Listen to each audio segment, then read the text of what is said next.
அனைவருக்கும் வணக்கம். இது சாரதி லா ஸ்டடீஸ். சாரதி லா ஸ்டடீஸில் கான்ட்ராக்ட் ஆக்ட் ஒன்றில் மிக மிக முக்கியமான டாபிக் தான். எல்லோராலும் அதிகமான உபயோகப்படுத்தப்பட்ட ஒரு வார்த்தை தான் இந்த ஃப்ராடு. பொறாம்பர், ஃப்ராடு பொறாம்பர் அப்படின்னுவாங்க.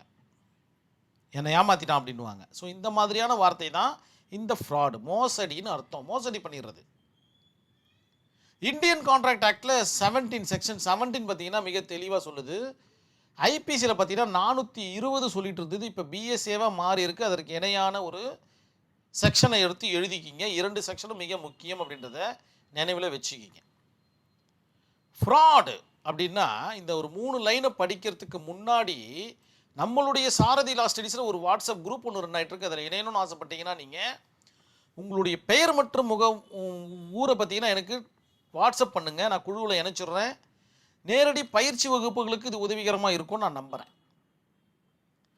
மோசடி என்பது உண்மையில்லாத தகவலை உண்மை என சொல்லுதல். அந்த இடத்துல எதுவுமே இருக்காது, ஆனால் உண்மையாக சொல்லுவாங்க. 2 பேர் சேர்ந்துக்கிட்டு ஒருத்தரை நம்ப வைப்பாங்க, பிரெயின் வாஷ் பண்ணுவாங்க. அந்த இடத்த நீங்கள் வாங்கி போட்டிங்கன்னா நீங்கள் பெரிய ஆள் ஆகிடுவீங்க அப்படின்னு ஒரு மோசடி பண்ணுவாங்க. இல்லை அந்த இடத்த நீங்கள் விற்றுட்டிங்கன்னா நீங்கள் பெரிய கோடீஸ்வரன் ஆகிடுவீங்க, ஏன்னா அந்த இடம் விலைக்கே போகாது, விலைக்கு ஒரு ஆள் வந்திருக்கிறாருன்னு ஒரு மோசடி பண்ணுவாங்க. ஸோ இந்த மாதிரி எது பண்ணாலும் அல்லது உங்களிடம் இருக்கும் ஏதாச்சும் ஒரு பொருளை அபகரிக்கும் நோக்கத்தோடு செயல்படுவாங்க. ஏமாற்றும் நோக்கத்தோடு உங்களிடம் பேசுவாங்க. இது எல்லாமே பார்த்தீங்கன்னா ஃப்ராடில் தான் வரும். உண்மை என சொல்லுதல் அல்லது உண்மையை மறைத்தல். உங்களுடைய இடம் பார்த்தீங்கன்னா நல்ல ரேட்டுக்கு போகும், உங்களுடைய கார் பார்த்தீங்கன்னா நல்ல ரேட்டுக்கு போகும், உங்களுடைய செயல் பார்த்தீங்கன்னா நல்ல ஒரு செயலாக இருக்கும். ஆனால் அதெல்லாம் மறைச்சிட்டு எதுவுமே நடக்காத மாதிரி அவர்களுக்கு எது சாதகமோ அதை மட்டுமே செய்வாங்க. அல்லது மோசடி நோக்கத்துடன் மற்றவரிடம் ஒப்புதல் பெறுதல். இது எல்லாமே பார்த்தீங்கன்னா ஃப்ராடு தான். கண்டிப்பாக எல்லாரும் ஒரு ஃப்ராடு கிட்ட மாட்டியிருப்போம்னு நான் நம்புகிறேன். இனிமே யாரும் ஃப்ராடு கிட்ட மாட்டக்கூடாதுன்றதையும் நான் கேட்டுக்கிறேன். அவர்கள் என்னெல்லாம் சொல்லுவாங்க அந்த ஒரு விஷயத்தை, அதாவது ஏமாத்துறவங்க இருக்கிறாங்கன்னா ஏமாறுறவங்களும் இருந்து தானே ஆகுறாங்க. ஸோ அவங்க என்னெல்லாம் சொன்னால் இவங்க மயங்குவாங்க அப்படின்னு பார்த்தீங்கன்னா, ஃபால்ஸ் ரெப்ரசன்டேஷன், தெரிந்தே தவறான தகவல்களை சொல்லுதல், எசென்ஷியல் எலிமெண்ட் ஆஃப் ஃப்ராட் அப்படின்றதுல இந்த 4 கான்செப்ட் இருக்கிற மாதிரி பார்த்துக்குங்க. ஃபால்ஸ் ரெப்ரசன்டேஷன், தெரிந்தே தவறான தகவல்களை சொல்லுதல். கண்டிப்பாக அவங்களுக்கு தெரியும் இந்த இடத்த அவர் வாங்கினார்னா கண்டிப்பாக நஷ்டம் அடைவாருன்னு தெரியும். ஆனால் இவர்களுடைய ஆதாயத்திற்காக பார்த்திங்கன்னா அந்த ஒரு கான்செப்டை செய்வாங்க. இந்த செயலை அவர் செய்ய சொன்னால் அவர்களுக்கு பெரிய பிரச்சனை வரும்னு தெரியும், ஆனால் செய்ய சொல்லுவாங்க.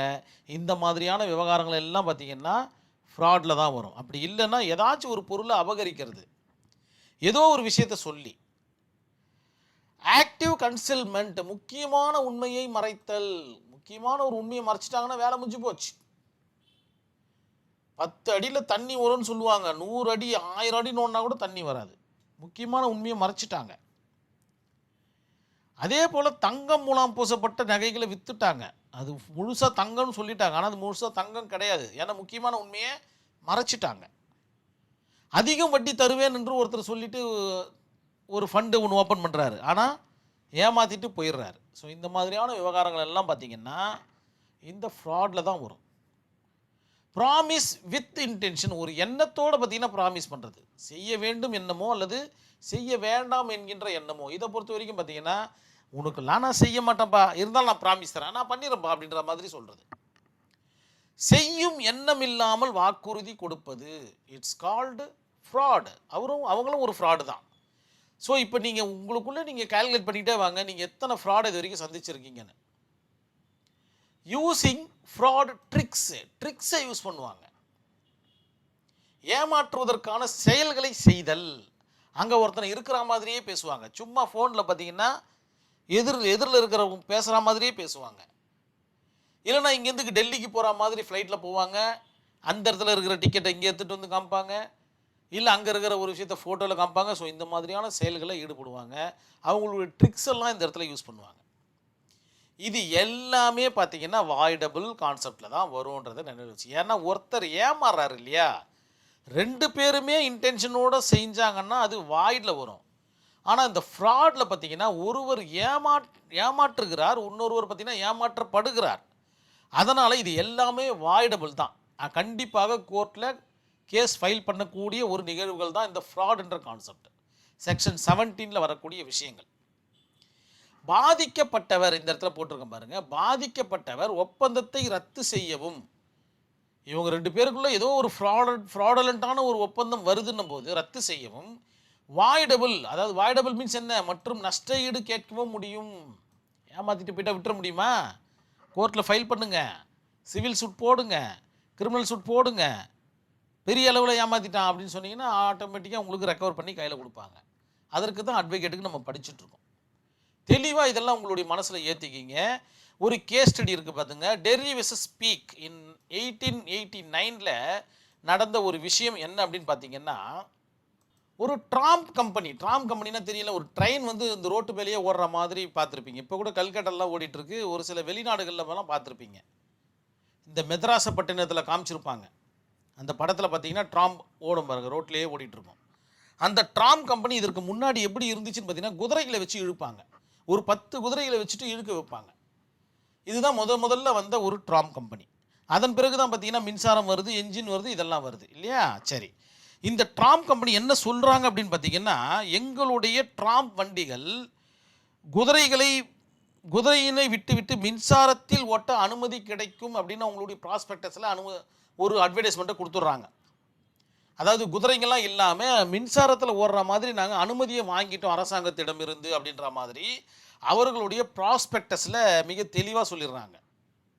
அந்த ப்ராஸ்பெக்டஸை பார்த்த உடனே எல்லாரும் என்ன பண்ணுறாங்கன்னா முதலீடை கொடுக்குறாங்க. இதை தான் ஷேர்னு சொல்லுவாங்க. என்னுடைய பங்கு இவ்வளோ, என்னுடைய பங்கு இவ்வளோ, என்னுடைய பங்கு இவ்வளோன்ற மாதிரி ஷேர்ஸை வாங்குறாங்க.